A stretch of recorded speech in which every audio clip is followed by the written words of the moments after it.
Misteri 8 Ramalan Joyoboyo tentang Nusantara. Sri Aji Joyoboyo disebut memiliki ratusan ramalan soal masa depan Nusantara.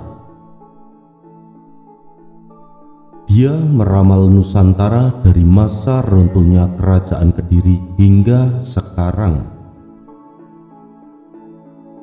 Dan di antara ratusan itu, ada 8 ramalan yang sering dikaitkan dengan peristiwa di Nusantara. Kedelapan ramalan tersebut adalah Murcaning Noyo Genggong Sabdo Palon, Semut Ireng Anak-anak Sapi, Kebu Nyabrang Kali, Kejajah Saumur Jagung Karwong Cebol, Pitik Tarung Sak Kandang, Kodok Ijo Ongkang-ongkang, Tikus Piti Anoto Baris, dan Reinkarnasi Noyo Genggong Sabdo Palon.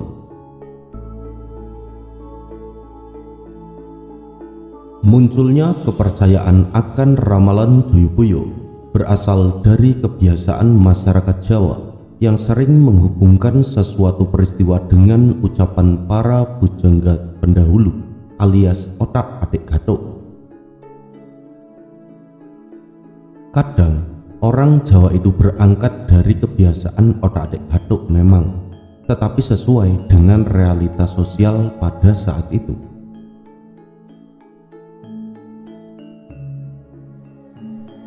Pitik, jago, tarung sak kandang contohnya.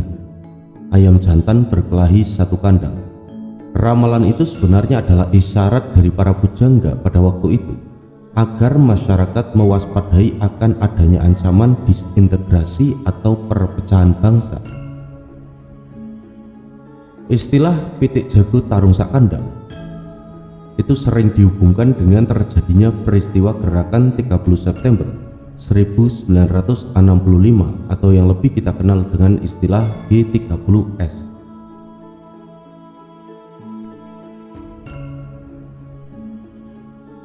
Sedulur-sedulurku, Noyo Genggong dan Sabdo Palon ini adalah semacam tokoh Semar dalam lakon Mahabharata versi Jawa. Nah, dalam versi Mahabharata India, sosok Semar tidak dikenal. Noyo Genggong itu adalah simbol penasihat alias pendamping seorang raja yang dalam kisah pewayangan dikenal dengan Punokawan. Nah, Semar itu bersama Punokawan itu berperan menasihati, mengkritisi atau menyentil juraganya ketika juraganya itu melakukan kesalahan. Dalam versi modern, Noyo Genggong ini bisa diibaratkan dengan para menteri, anggota kabinet pembantu presiden.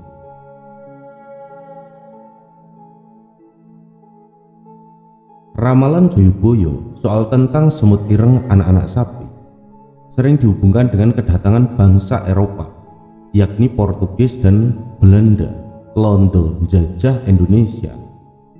Orang Eropa berkulit putih itu terkenal rajin dan ulet bekerja seperti semut hitam, dan mereka juga selalu meminum susu sapi sejak bayi. Pada tahun 1293 hingga sekitar tahun 1500-an terjadi persaingan teknologi maritim antara Mojopahit dengan negara-negara di benua Eropa. Nah, saat itu bangsa-bangsa Eropa melakukan modernisasi kapal-kapal laut, antara lain dengan bantuan Marco Polo dan Christopher Columbus, dua penjelajah samudra asal Italia. Mojopahit juga tidak mau kalah. Di bawah Mahapatih Gajah Mada, Mojopahit memiliki angkatan laut yang dipimpin Empu Nala. Mojopahit dan sejumlah negara di benua Eropa seperti berlomba membangun kekuatan maritim. Namun, perpecahan yang terjadi pasca lencernya Raja Hayam Wuruk membuat bangsa-bangsa Eropa bisa dengan mudah masuk dan menguasai Nusantara. Nah, Mojopahit tidak mampu menghadapi bangsa kulit putih yang sedang datang menjajah.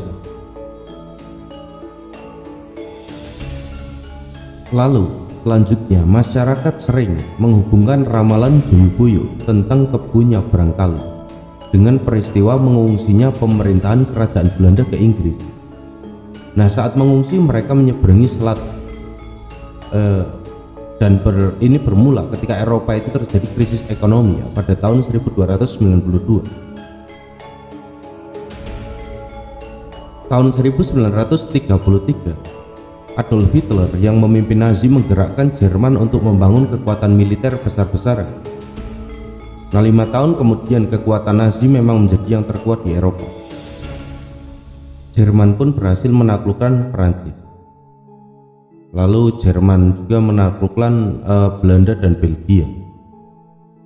Nah, tidak kuat berada dalam bayang-bayang pasukan Hitler, pemerintahan kerajaan Belanda pun mengungsi ke Inggris menyeberangi Selat Channel.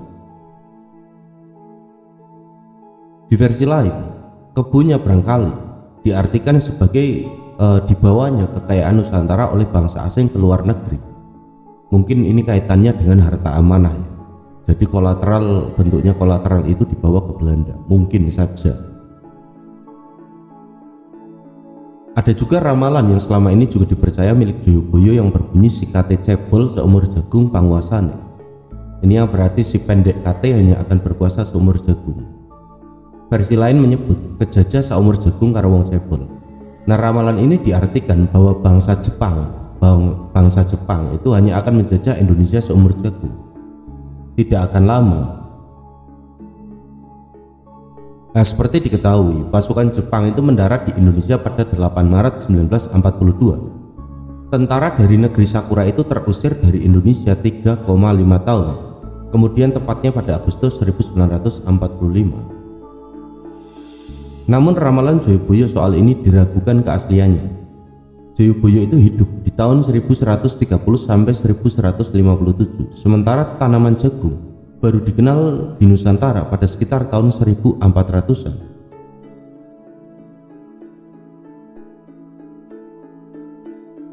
Lalu yang selanjutnya adalah pitik tarung sakandang. Nah, ramalan ini sering dihubungkan dengan terjadinya peristiwa berdarah gerakan 30 September 1965. 7 jenderal tentara angkatan darat dibunuh oleh sekelompok orang yang mengatasnamakan Dewan Jenderal. Nah, setelah peristiwa pembunuhan atas 7 jenderal itu, berturut kemudian terjadi pembantaian terhadap masyarakat yang diduga terlibat dalam organisasi terlarang. Saya tidak sebut apa ya, saudara-saudara sudah tahu. Nah, mereka dibunuh dan dihukum tanpa vonis pengadilan. Nah, ramalan itu sebenarnya adalah isyarat dari para pujangga waktu itu agar masyarakat itu waspada akan adanya ancaman disintegrasi atau perpecahan bangsa. Peristiwa disintegrasi tersebut hingga saat ini masih kerap terjadi meski dalam skala kecil. Sekarang ini misalnya masih sering terjadi perkelahian antar organisasi masyarakat. Nah, disintegrasi inilah yang sering dikait-kaitkan dengan ramalan Joyoboyo, pitik tarung sakandang. Lalu ramalan Joyoboyo mengenai kodok ijo ongkang-ongkang ini sering dihubungkan dengan kekuasaan Orba atau Orde Baru di bawah pimpinan Presiden Soeharto. Saat itu Soeharto menggunakan Angkatan Bersenjata Republik Indonesia atau yang lebih dikenal dengan ABRI, yang kebetulan menggunakan seragam berwarna hijau untuk melanggengkan kekuasaannya. Ada juga yang mengartikan ramalan ini dengan kejayaan Islam, seperti diketahui sejumlah negara Islam di Jazirah Arab menggunakan bendera berwarna hijau.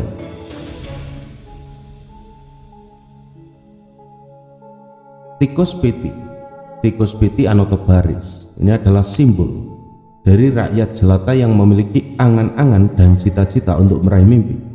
Namun, mimpi itu tidak pernah terwujud karena ulah para elit penguasa yang korup dan bertindak semaunya sendiri.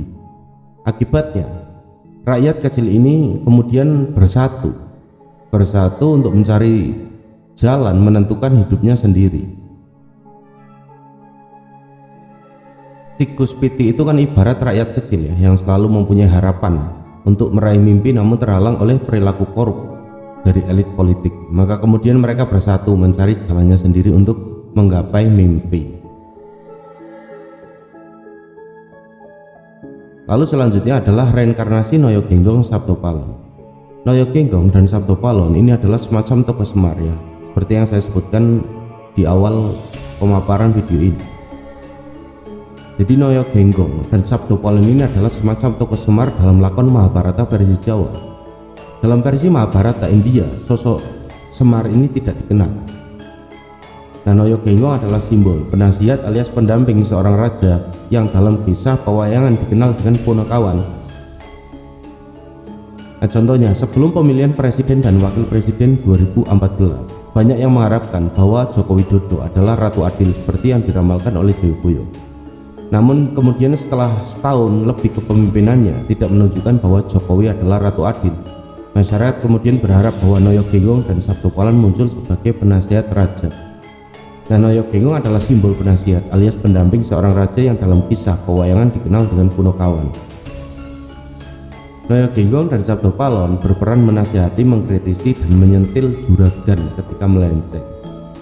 Nah, ketika Ratu Adil meleto dan melenceng, muncullah Noyo Genggong dan Sabto Palon. Nah, demikianlah sedulur-sedulurku mengenai 8 ramalan Joyoboyo mengenai Nusantara, dan 8 ramalan Joyoboyo tersebut dipercaya sakti. Wallahu a'lam bishawab. Hatur sembah nuwun sedulur-sedulurku telah menyimak, dan jangan lupa untuk bisa meninggalkan jejak-jejak diskusi di kolom komentar. Sampai berjumpa pada video selanjutnya. Saya akhiri, Mugi Rahayu, Sagung Dumadi.